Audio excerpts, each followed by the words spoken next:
Bayangkan, sebuah negeri di mana penduduknya berwudu 5 kali sehari, bersujud dan berdoa dalam barisan yang rapi. Suara panggilan ibadahnya menyerupai azan, dan doa mereka terdengar seperti lantunan dari kitab suci. Namun, mereka bukan umat Islam. Inilah kisah yang menggetarkan hati. Mereka sholat 5 waktu, tapi bukan Islam. Inilah agama yang paling mirip Islam. Sebuah perjalanan menembus waktu, menelusuri jejak kepercayaan kuno yang tumbuh di bawah bayangan peradaban Islam. Bagaimana bisa sebuah ajaran tampil begitu serupa, namun menyimpan makna yang berbeda di balik setiap rukuk dan sujudnya? Disinilah kita akan menyibak lembar sejarah yang jarang disentuh, menemukan kisah-kisah tersembunyi tentang iman, kebijaksanaan, dan pencarian cahaya kebenaran di antara perbedaan. Selamat datang di tempat di mana sejarah tak hanya diceritakan, tapi dihidupkan kembali. Sebuah ruang bagi mereka yang ingin memahami akar peradaban dan makna di balik setiap jejak yang tertinggal. Inilah warisan sejarah.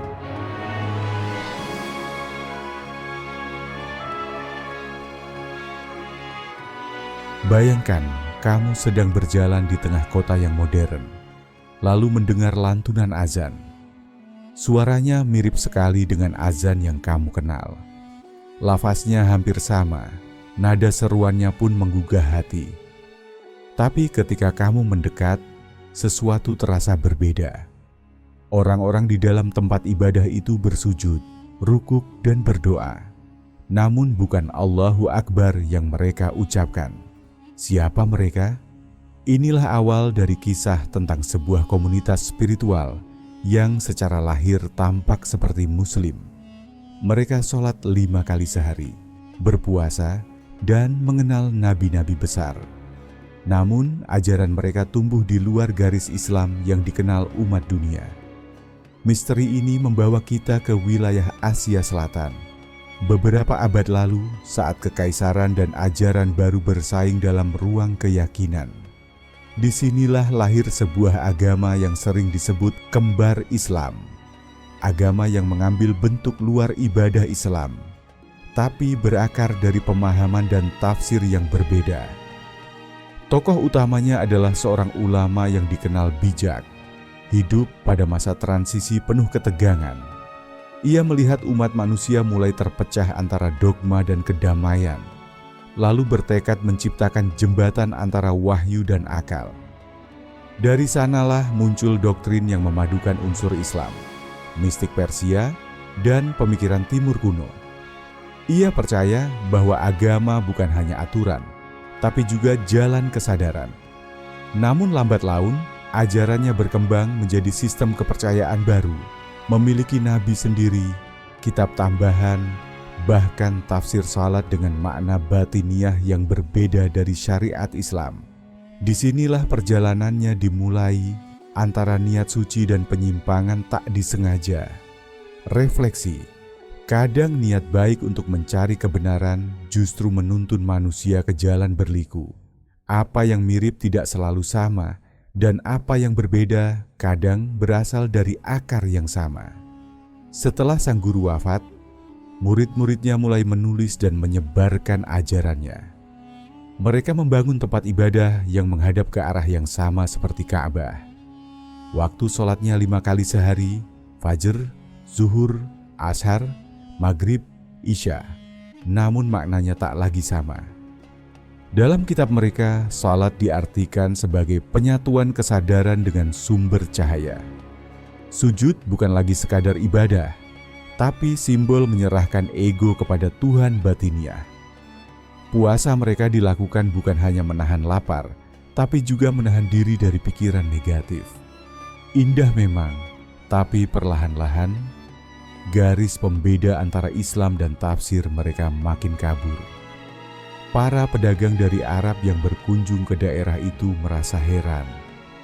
Mereka mendapati masyarakat yang mengenakan pakaian mirip Muslim, berbicara salam, tapi menyebut nama Tuhan dengan sebutan berbeda. "Apakah kalian Muslim?" tanya seorang saudagar. "Kami lebih dari itu," jawab seorang lelaki berpakaian putih. Inilah titik di mana agama ini mulai dikenal dunia luar sebagai komunitas yang meniru Islam dalam bentuk, tapi tidak dalam akidah. Mereka menulis banyak risalah tentang cinta dan perdamaian, menyebarkan pandangan bahwa seluruh nabi adalah bagian dari rantai spiritual tunggal.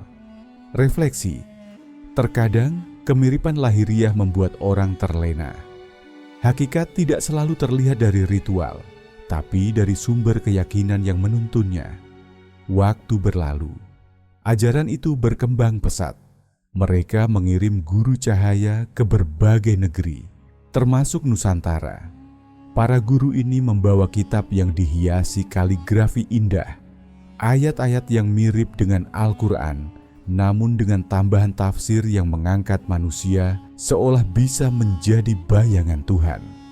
Di beberapa daerah, masyarakat awam menyambut mereka dengan rasa hormat. Sebagian bahkan mengira mereka utusan sufi. Namun seiring waktu, perbedaan mulai tampak. Dalam salat mereka, tidak ada bacaan surah Al-Fatihah, dan khutbahnya lebih banyak membahas kesatuan semua agama. Mereka mengajarkan bahwa setiap agama hanyalah cermin dari satu cahaya besar. Islam menurut mereka hanyalah satu bentuk dari kebenaran universal. Ajaran ini terdengar indah, tapi perlahan membuat umat kehilangan arah terhadap sumber aslinya. Refleksi, manusia selalu mendambakan persatuan, tapi persatuan tanpa fondasi bisa menelan identitas. Tidak semua jalan menuju Tuhan harus diubah agar tampak sama. Pada masa berikutnya, generasi baru dari pengikut ajaran ini mulai menulis kitab suci mereka sendiri. Mereka menyebutnya Wahyu Baru sebagai pelengkap bagi Wahyu Lama. Di dalamnya terdapat doa, hukum, dan nasihat moral yang menyerupai ajaran Islam, tetapi menghapus peran Nabi Muhammad Sallallahu Alaihi Wasallam sebagai nabi terakhir. Bagi umat Islam sejati, inilah garis merah yang tak boleh dilewati. Namun bagi para pengikutnya, ini dianggap sebagai bentuk cinta yang lebih tinggi, cinta yang tak mengenal batas agama. Mereka memuja sosok nabi baru sebagai penjelmaan rohani universal. Konsep itu menarik bagi banyak orang modern yang haus kedamaian tanpa konflik, tapi juga membuat kebingungan antara wahyu dan filosofi. Refleksi, cinta tanpa ilmu bisa menyesatkan. Ilmu tanpa cinta membuat keras. Agama sejati hidup di antara keduanya, mengarahkan hati sekaligus menuntun akal. Di abad modern, ketika komunikasi global terbuka, banyak orang mulai menemukan komunitas ini di internet. Mereka kerap tampil sopan, penuh kasih, dan berbicara tentang Tuhan dengan kedamaian luar biasa. Banyak yang kagum, bahkan tak sedikit yang berpikir, bukankah ini juga Islam? Namun ketika ditelusuri lebih dalam, ditemukan perbedaan mendasar.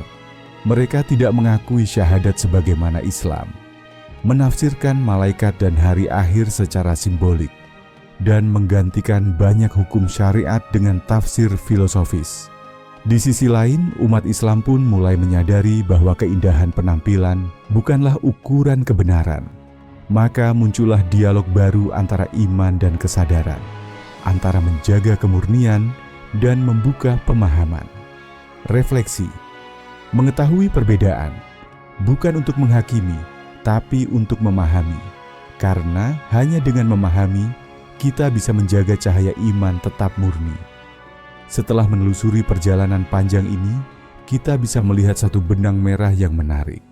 Manusia selalu mencari Tuhan dalam bentuk yang bisa ia pahami. Tapi dalam pencarian itu, sebagian menemukan pantulan cahaya, bukan sumbernya. Agama yang mirip Islam ini adalah cermin dari kerinduan manusia akan kedamaian dan makna hidup. Mereka meniru struktur Islam karena Islam memang telah memberikan fondasi spiritual paling utuh. Namun tanpa wahyu yang benar, cermin itu hanya memantulkan bayangan, bukan cahaya sejati. Kisah ini bukan tentang siapa yang salah, tapi tentang pentingnya menjaga keaslian iman di tengah samudra ide dan filosofi dunia modern. Dalam zaman di mana segala sesuatu bisa tampak serupa, kemampuan untuk mengenali sumber cahaya menjadi kunci keselamatan. Refleksi akhir, Islam bukan sekadar ritual, tapi arah hidup. Siapapun yang meniru bentuknya tanpa memahami sumbernya akan terjebak dalam bayangan. Namun, bagi yang menjaga hatinya tetap terarah pada Allah, tidak ada cahaya yang mampu menipu. Bayangkan sebuah kota besar di malam hari. Menara-menara menjulang, cahaya lampu membentuk lautan bintang buatan. Di antara gedung-gedung itu terdengar seruan yang terdengar seperti azan. Orang-orang berbondong-bondong menuju sebuah tempat ibadah yang indah, tenang, dan damai. Tapi sekali lagi ada sesuatu yang berbeda. Mereka berwudu, bersujud, dan membaca doa dengan khusyuk. Namun bahasa yang mereka gunakan bukan Arab. Irama doa mereka mengalun seperti mantra kuno. Saat ditanya, mereka berkata, "Kami menyembah Tuhan yang sama, tapi melalui jalan yang lebih luas." Pernyataan itu menimbulkan tanya besar. Siapa Tuhan yang mereka maksud? Jalan apa yang mereka buka?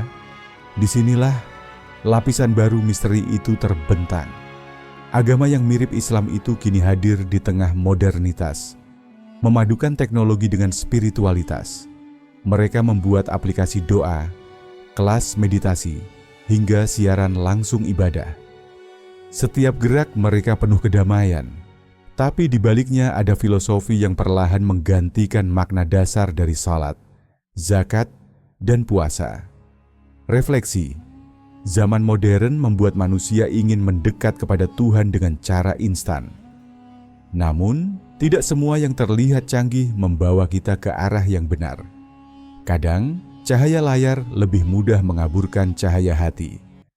Di sebuah negeri yang jauh di timur, seorang peneliti muda menemukan naskah tua berisi simbol-simbol yang sangat mirip kaligrafi Arab, tetapi bukan ayat Quran. Ia membaca satu persatu. Doa, hukum, kisah para nabi. Semuanya terdengar akrab, tapi berbeda arah. Dalam salah satu catatan, tertulis tentang sebuah bangsa yang akan bersatu di bawah satu Tuhan, tanpa batas agama.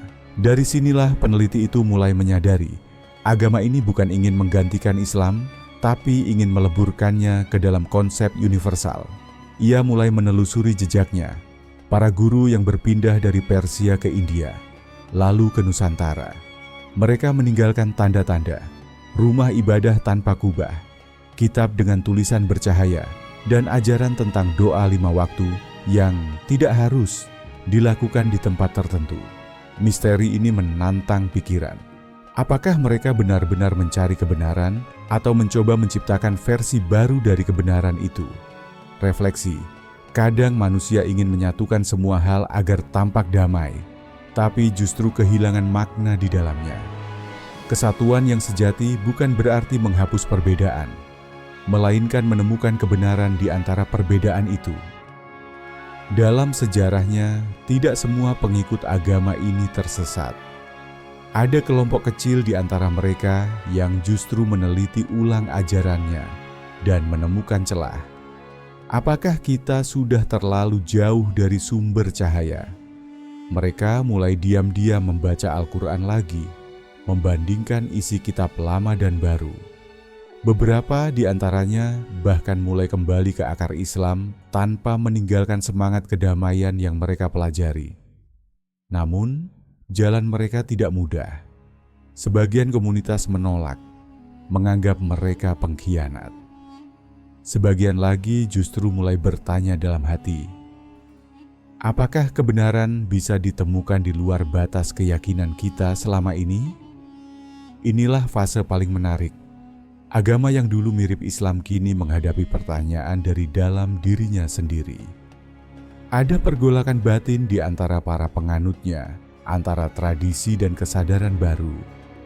Refleksi, Kadang Tuhan menuntun manusia bukan lewat kemenangan, tapi lewat kebingungan, karena hanya mereka yang berani mempertanyakan, yang akhirnya menemukan.